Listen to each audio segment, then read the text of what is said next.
You are watching Cold Fusion. A small footnote to the viewer. This video will not be a tinfoil hat video. I'm not going to be talking about how Google's becoming too big and is going to be the next Skynet. I'm going to give you facts. There will be some small personal opinions within the summary at the end of the video, but that's it. Now, please enjoy the production.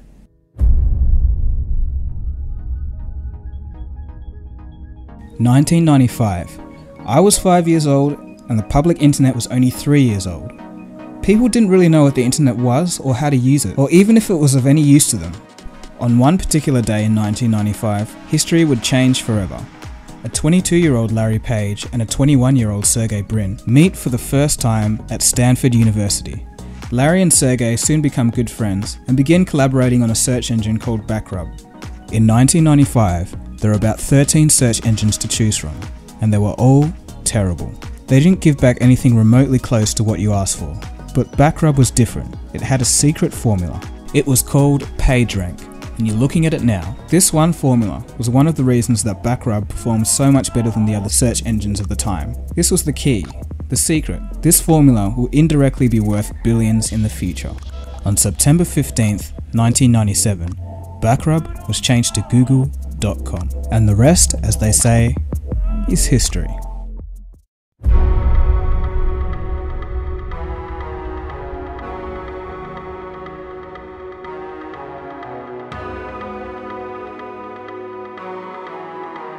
Google, the stuff you probably don't know.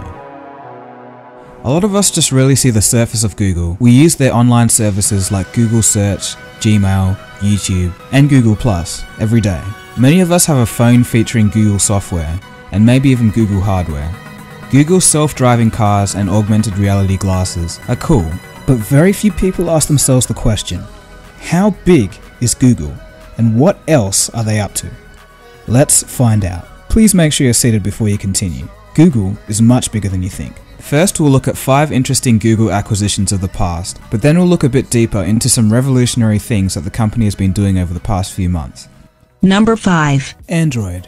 Acquisition date, 17th of August 2005. Cost, $50 million. We all know what Android is, and no doubt the best part of Android is its open source nature.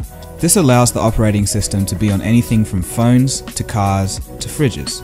Android is everywhere. Out of the 261.1 million smartphones sold in 2013, 211 million of them were running Android. That's over 80%. Android has allowed access for countries such as China to really have a serious shot at the smartphone industry.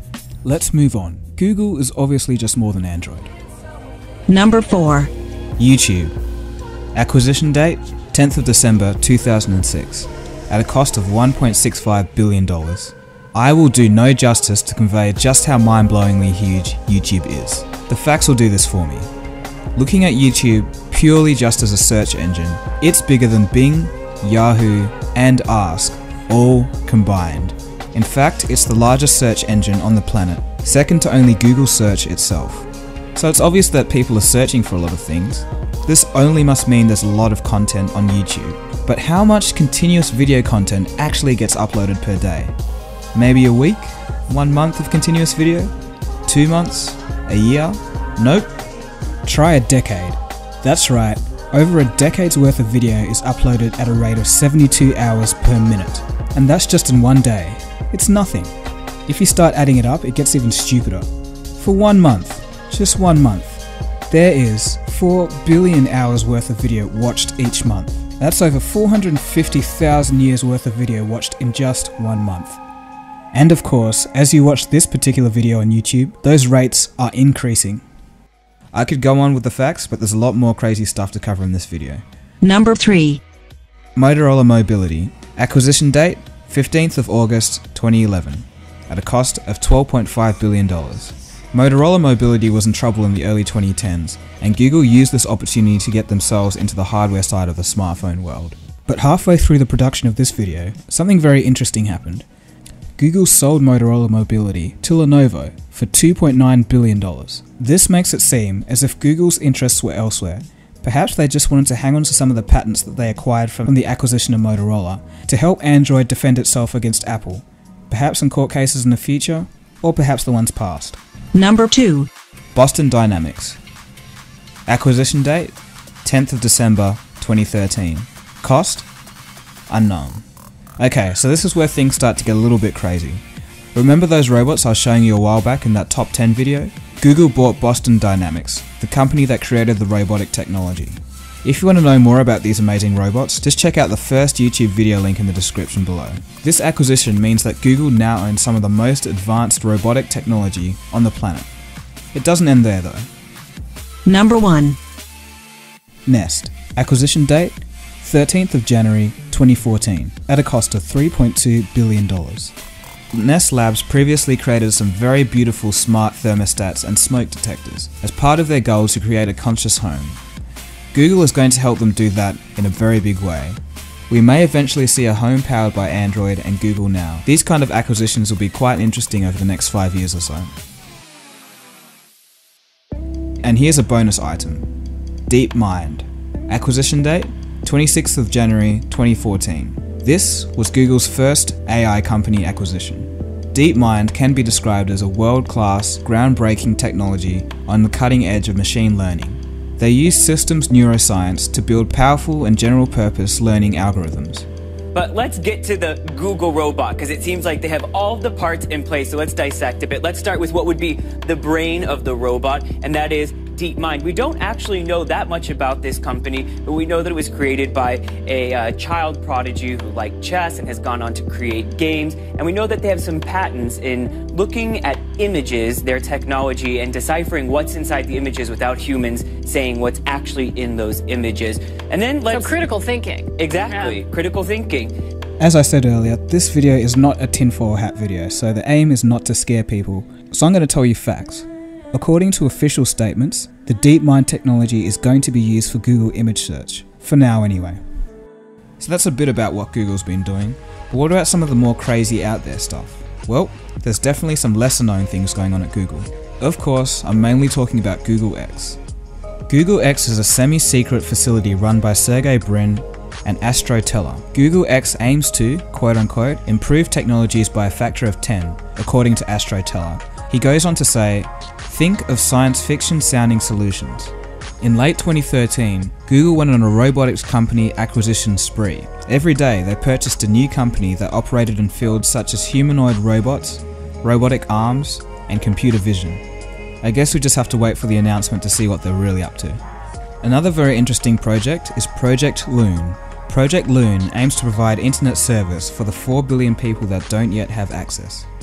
It aims to do this via balloons in the stratosphere. The balloons will float in the stratosphere about 20 miles or 32 kilometers above the Earth's surface. The balloons will create an aerial wireless network with 3G speeds. It's hoped that Project Loon will bring a low-cost way to get the rest of the world online. So as you've seen, some amazing advances in technology are happening right now. It's an exciting time to live. Anyway, we'll take a short break and then we'll be straight back after this. Every day, America Online is making it easier for people to live, work, and play. Yeah, downloading is easy too. You know, I can even send email on the internet. And welcome back. Let's get straight back into it. Recently, Google was part of a world-first event. Let's check out the news bulletin from CNN to see what it was. Google and NASA have teamed up to share one of the world's first commercial quantum computers. This machine, made by Canada's D-Wave, will be installed in a NASA research center in California. Yep, so as it turns out, Google is also in the quantum computing game. Now, we really don't have enough time to go into all the details of what it does and how it does it, but the bottom line is Google is involved in one of the world's first commercially available quantum computers. Now, performance-wise, it's not that great for a quantum computer. It's just a tiny bit faster than a regular computer at the moment.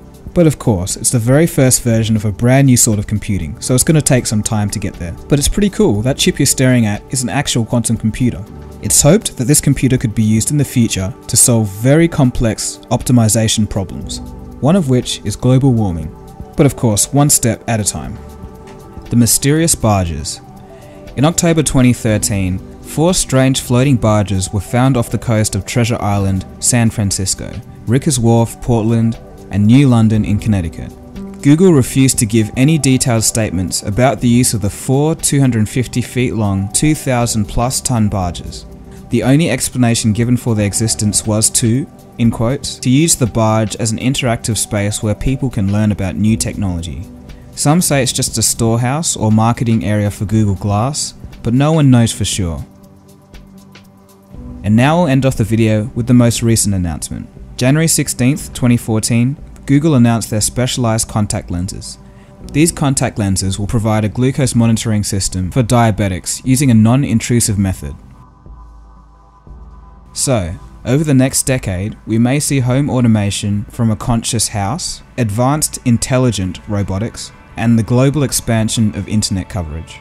But in 10 years, just how much will Google own? Their services may already account for almost 40% of all internet traffic. In one way, it's a bit unsettling to see a company have such a large and growing embrace over every aspect of the technological universe.